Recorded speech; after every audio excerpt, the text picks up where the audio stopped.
Hi, this is Ajay Anand and welcome to Science Classes from excelup.com।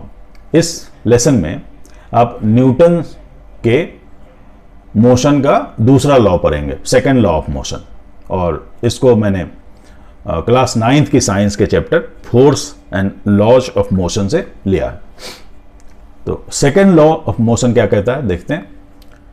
The rate of change of momentum of an object is proportional to the applied force and is in the direction of force।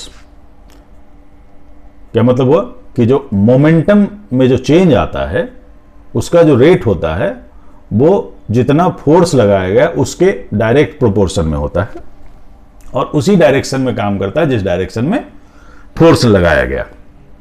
अब इसको समझने के लिए पहले momentum समझते हैं।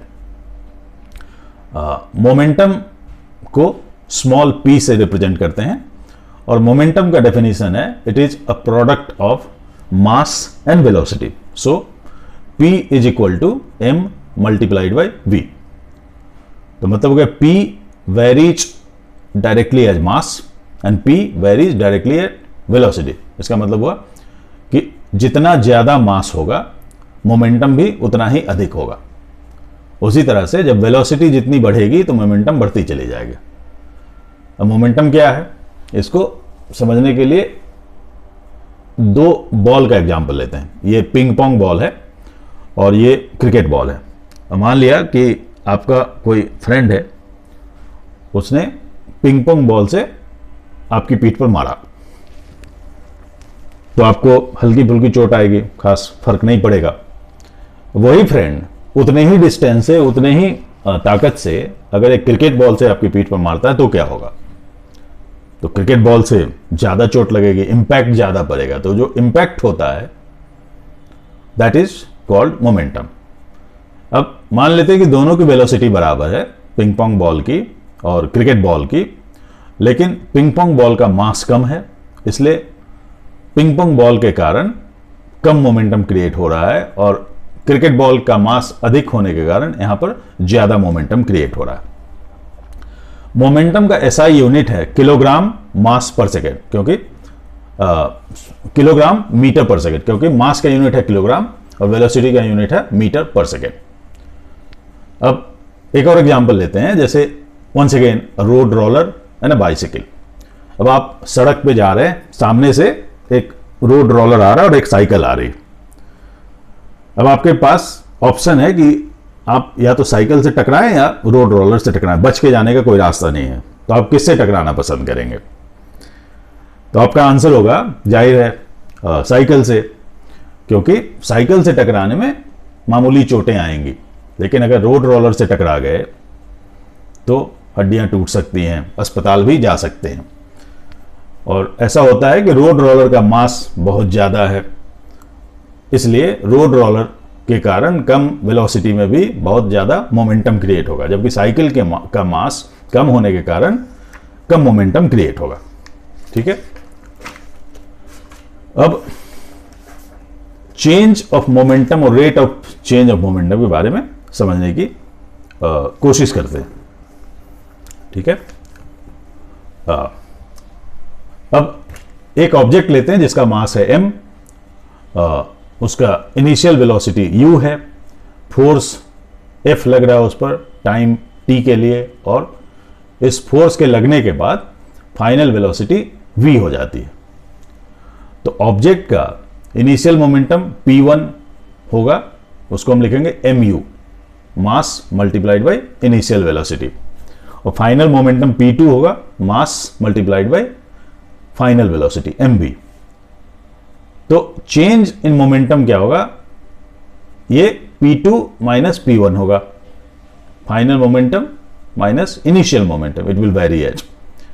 अब p2 की जगह पर mu लिखें, सॉरी mv लिखें, और p1 की जगह पर mu लिखें तो क्या होगा, change in momentum varies as mv minus mu। अब m को कॉमन ले लेते हैं, बाकी को ब्रैकेट में डाल देते हैं, तो क्या होगा m into v minus u। अब रेट की अगर बात करते हैं तो यहां पर टाइम ले आते हैं डिनोमिनेटर में, तो rate of change of momentum varies as m v minus u upon t।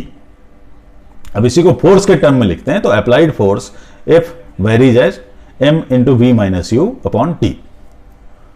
अब ये वेरीज साइन हटाने के लिए एक कांस्टेंट लगा देते हैं, तो F is equal to K m v minus u upon t. तो K हो गया कांस्टेंट ऑफ प्रोपोर्शनैलिटी। अब आपने पहले पढ़ा होगा कि v minus u upon t is equal to a, मतलब जो वेलोसिटी में चेंज की रेट होती है उसको हम एक्सेलरेशन कहते हैं। अब इस चीज को अगर हम यहां पुट करें वैल्यू को v minus u upon t के पास, तो क्या हो जाएगा F is equal to K m a, mass into acceleration. अब इमेजिन करिए कि 1 किलोग्राम मास है और velocity 1 metre acceleration 1 metre per second square है, और उससे एक यूनिट फोर्स लगता है, तो क्या होगा वहां पर K का वैल्यू 1 हो जाएगा। अब K का वैल्यू अगर 1 हो जाता है तो हम लिख सकते हैं F is equal to m a, that is force is equal to mass into acceleration. अब फोर्स का यूनिट होता है, मास का होता है kilogram, acceleration metre per second square, तो इसलिए फोर्स का यूनिट हो जाएगा kilogram metre per second square. लेकिन न्यूटन साहब को इज्जत देने के लिए फोर्स का यूनिट न्यूटन लिखते हैं, तो ज्यादातर न्यूटन का इस्तेमाल होता है। ठीक है, अब यहां पर कुछ प्रैक्टिकल इंप्लीकेशन देखते हैं rate of change of momentum का। पहले पढ़ा हमने कि F varies as mass, F varies as velocity, तो मतलब जितना मास बढ़ेगा उतना ही फोर्स बढ़ेगा, वेलोसिटी बढ़ेगी तो फोर्स बढ़ेगा। But F varies as 1 upon t, या F varies inversely as time, मतलब जितना ज्यादा टाइम होगा फोर्स उतना कम होगा। ठीक है, अब इसको समझने के लिए एग्जांपल लेते हैं क्रिकेट का मैच। क्या होता है जब फील्डर के पास गेंद आती है और वो कैच करना होता है उसे, तो बड़ी तेजी से गेंद आती है और फील्डर जब बॉल को पकड़ता है तो पकड़ने के बाद अपने हाथ पीछे की ओर खींचता है। ऐसा करने से उसके हाथों में कम चोट लगती है। तो ऐसा इसलिए होता है कि जब वो हाथ पीछे की ओर खींचता है उस दौरान जिस भी स्पीड से बॉल आ रही है, बॉल की स्पीड धीरे धीरे जीरो होती है। तो बॉल को एक पर्टिकुलर स्पीड से, इनिशियल स्पीड मान लिया u है, उससे v जीरो आने में ज्यादा टाइम लगता है। जब ज्यादा टाइम लगेगा तो क्या होगा, फोर्स कम हो जाएगा और इस कारण से फील्डर को कम चोट लगेगी। अगर वो अचानक यहीं पर बॉल पकड़ लेगा तो इनिशियल वेलोसिटी से जीरो आने में बहुत कम समय में हो जाएगा, और उसकी वजह से जब कम टाइम मिलेगा तो फोर्स ज्यादा हो जाएगा। इसलिए जब हाई जंप या लॉन्ग जंप के प्लेयर होते हैं, वो जहां पर लैंड करते हैं जंप लगाने के बाद, वहां पर रेत का मोटा लेयर बिछाया जाता है या कोई गद्दा बिछाया जाता है। तो गद्दा बिछाने से क्या होता है, जब प्लेयर लैंड करता है एक पर्टिकुलर स्पीड से, तो जब तक उसकी स्पीड जीरो होती है उस ड्यूरेशन को बढ़ाने का मौका मिल जाता है। टाइम ज्यादा लगता है गद्दे के कारण, कुशनिंग इफेक्ट होता है उसके कारण, और ज्यादा टाइम लगने के कारण क्या होता है, फोर्स कम क्रिएट होता है। इसकी वजह से प्लेयर को चोट नहीं लगती है, वो सेफली लैंड कर पाता है। That's all for this lesson. Thank you.